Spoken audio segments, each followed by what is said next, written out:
Hey guys, what's up? It's me, Gretchen from Gretchen's Bakery, and today I have an epic video and new recipe for you. It's my Ferrero Rocher Mousse cake. With a bunch of new recipes to pull this baby together, just look at this amazingness before your eyes. So I'm going to refrain from talking too much so we can get right to the recipes. Since this is a pretty big building on recipes project, it's going to get real up in here, so sit back and check out this masterpiece.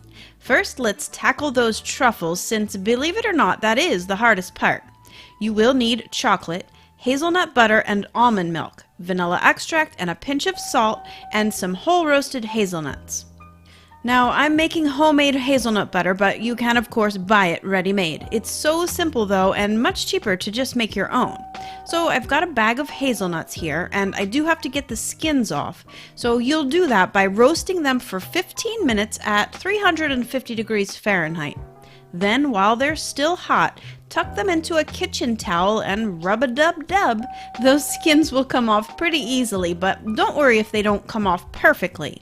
Get them into a food processor, and it's okay if they're still warm. You're going to grind them for about 5 to 8 minutes, and really just be patient. It will take that long. It's going to first look crumbly and dry, but let it go, and eventually you're going to have creamy nut butter.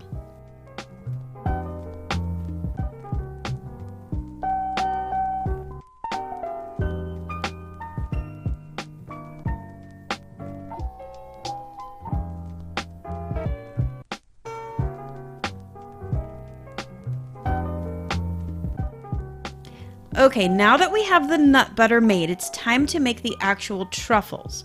Over a double boiler, I'm melting some of my Gianduja vegan milk chocolate. Yes, you heard me. Gianduja chocolate is now made vegan.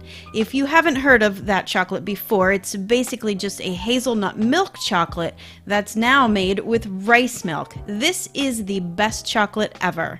So to that, I'm going to add my warmed up almond milk. Then just whisk that smooth, a pinch of salt, some vanilla extract, and then the hazelnut butter.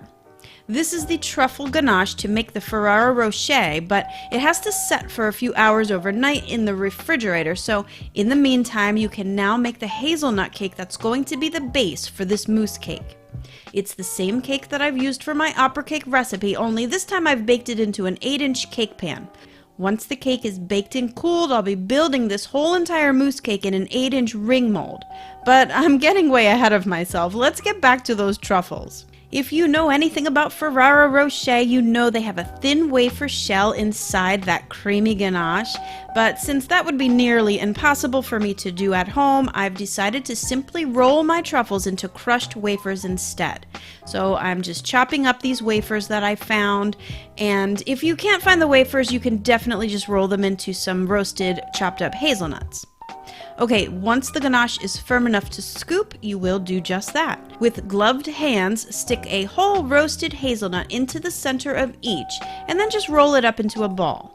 I'm using a little bit of cocoa powder to help it from sticking to my fingers, and then roll it into the crushed wafers.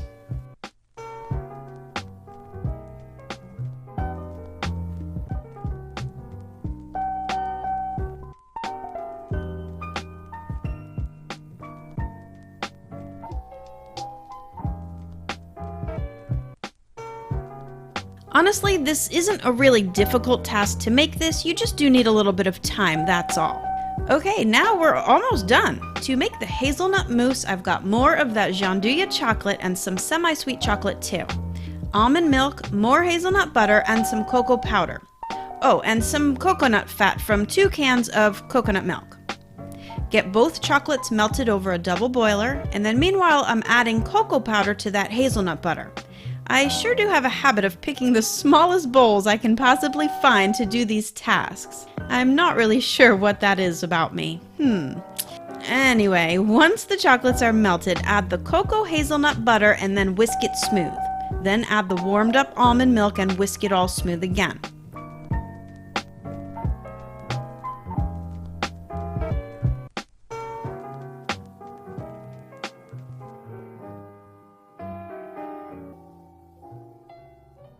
I've whipped up my coconut cream to firm peaks, and I'll just fold in a little bit at first to lighten the mixture and then gently fold in the rest.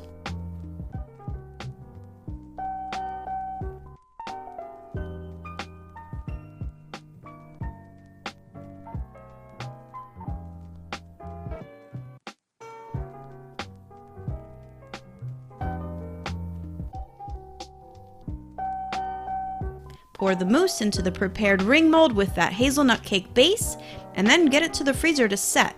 It will take several hours to set, so as you can see, this cake does need some time, but it's so worth it.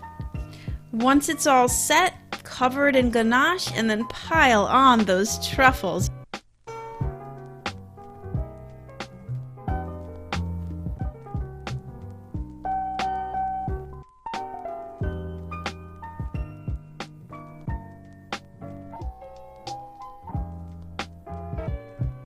You guys, this cake is so sinfully delicious. Super creamy, rich chocolate hazelnut mousse, hazelnut cake base, just the perfect amount of chocolate ganache on top, and oh, those truffles. Now, I know it may seem like a giant project, but I've simplified it all by breaking down the separate recipes for you, so you can do it just one step at a time. Trust me, you will be amazed when you see how you can recreate this cake, and the taste, OMG, the taste is going to make you freak out. So go grab the recipes at gretchensveganbakery.com so you can get started right away. All clickable links below this video. And well, that's my recipe for this week. I hope you liked it. If you did, please give me a like and also subscribe here to my channel if you're not already. Be sure to also hit that bell thingy next to the subscribe button so you can get the notifications for when I upload a new recipe. I want to give a great big shout out to my patrons and PayPal pals as always for supporting me and this channel. If you think you too can help support me for as little as $1 a month, click the links below to find out how. Alright everyone, thanks for joining me here. Stay tuned for more. I have so much awesome stuff coming up and you won't want to miss a thing. So until next time, happy baking and I'll see you guys again soon.